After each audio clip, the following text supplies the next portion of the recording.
Hello, I'm Xavier of Gallia, and today I'm reviewing Metal Gear.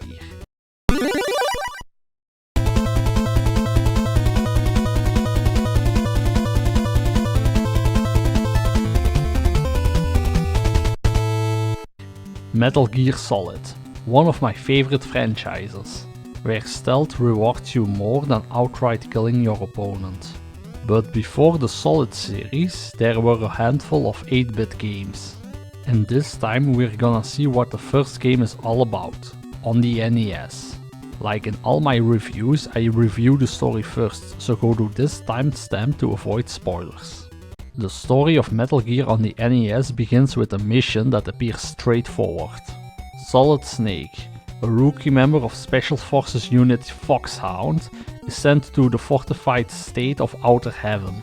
Intelligence reports suggest that a terrifying new weapon called Metal Gear is being developed here. And Snake's task is to infiltrate the fortress, gather information, rescue missing agents, and ultimately destroy the weapon before it can threaten the world. From the moment Snake enters Outer Heaven, the game establishes an atmosphere of uncertainty.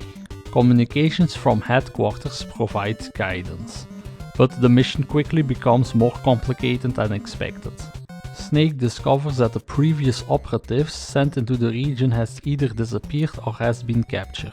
Among them is Gray Fox, Foxhound's top agent, whose final transmission before going silent consists only of the two words Metal Gear. As Snake pushes deeper into enemy territory, the narrative unfolds through rescued prisoners, intercepted information and radio conversations. Unlike many action games from the era, the story is built around investigation. Snake is constantly searching for clues about the mysterious weapon and the people behind it. Outer Heaven feels less like a battlefield and more like a giant secret waiting to be uncovered. The game gradually reveals that Metal Gear is a walking battle tank capable of launching nuclear weapons from virtually anywhere. This concept gives the story a central thread. Rather than being a simple superweapon, Metal Gear represents a military nightmare. A mobile nuclear platform that could make traditional deterrence strategies obsolete. The idea immediately raises the stakes of Snake's mission. One of the most memorable story developments occurs when Snake finally locates Great Fox. Rather than serving as the climax for the rescue mission, Gray Fox's appearance marked the beginning of a much larger conspiracy. He confirms the existence of Metal Gear and provides information that drives Snake further into the heart of Outer Heaven. The revelation transforms the mission from a search and rescue operation into a desperate race against time. As Snake advances, he receives orders and support from the commanding officer Big Boss. Throughout most of the game, Big Boss appears to be the mentor figure directing Snake's progress.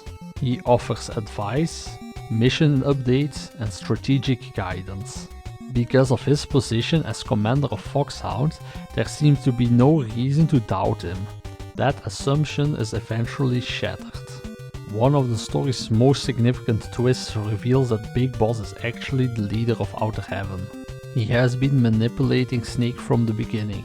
His original plan was for Snake to fail, become lost or die within the fortress, preventing Foxhound and the outside world from learning the truth about Metal Gear. Whenever Snake succeeds, Big Boss attempts to slow him down through misleading instructions and information.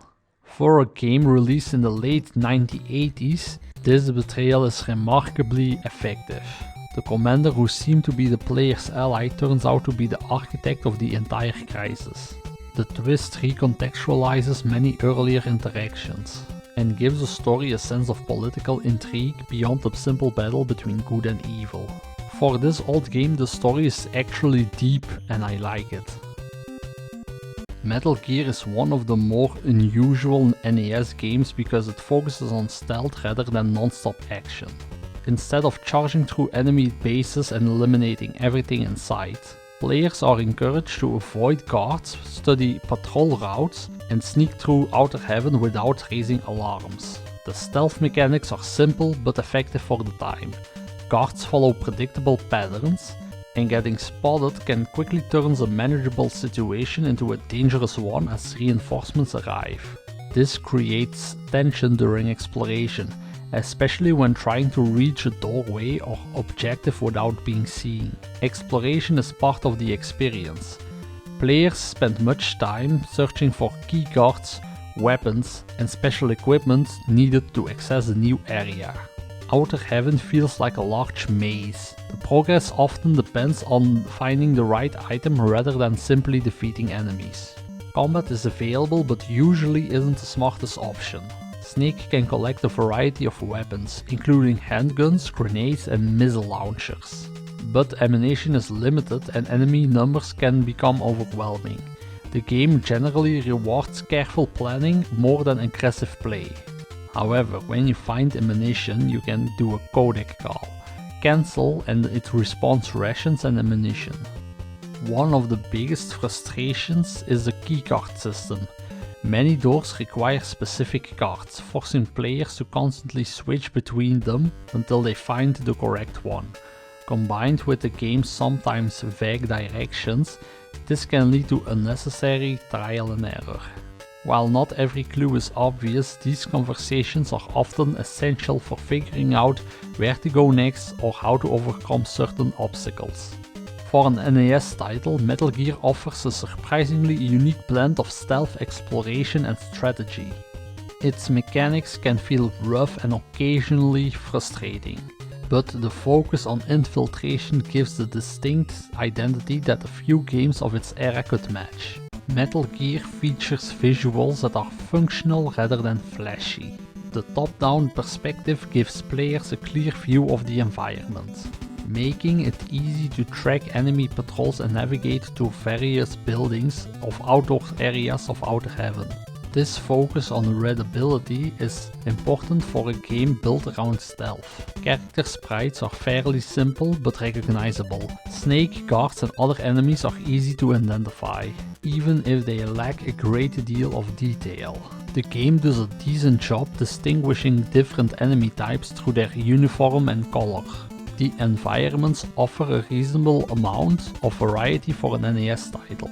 The player moves through jungles, deserts, buildings, prisons and military installations, helping Outer Heaven feel like a large and active fortress rather than a series of identical rooms. However, many of the indoor areas can look repetitive due to hardware's limitation. Color usage is generally solid, with enough contrast to keep the important objectives visible. Items, store and enemies usually stand out from the background, which helps during exploration and stealth sections. While the graphics are not among the NES's most impressive showcases, they serve the gameplay well. The visuals prioritize clarity and atmosphere over spectacle, supporting the game's focus on infiltration and exploration. The soundtrack of Metal Gear does a good job supporting the game's stealth-focused atmosphere.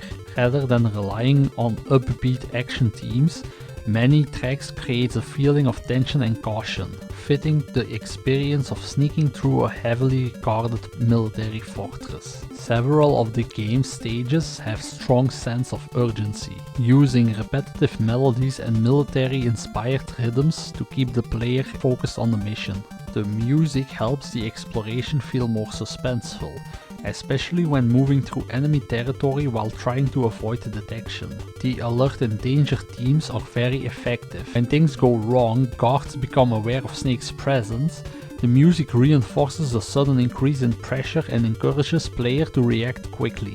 Due to the NES hardware, the soundtrack is naturally limited in complexity, but the compositions are memorable enough to stand out. The tunes are simple, catchy and fit the military espionage setting surprisingly well. The NES soundtrack succeeds in establishing the tension and atmosphere needed for Snake's infiltration mission. Metal Gear is one ambitious game on the NES, offering a style of gameplay that is very different from the action-packed titles that dominated the system. The emphasis on stealth, exploration and problem solving gives the game a unique identity that stands out today. The game is not without flaws. Navigation can be confusing, The keycard system becomes frustrating at times and the objectives are far less intuitive than modern players may expect. The NES version also differs significantly from the original MSX release, resulting in some design compromises and missing content. Despite these issues, the game succeeds in delivering a memorable infiltration experience. The combination of sneaking past guards, uncovering secrets, rescuing prisoners and unraveling a military conspiracy creates a sense of adventure that a few NES games could match. Even decades later, it remains an important chapter in history of stealth games and the beginning of one of the gaming's most influential series. This game is available digitally through the Metal Gear Solid Master Collection, Volume 1. This was my Metal Gear review. Thank you for watching, I hope you enjoyed it. Please leave a comment, like and subscribe. I'm off making the next review.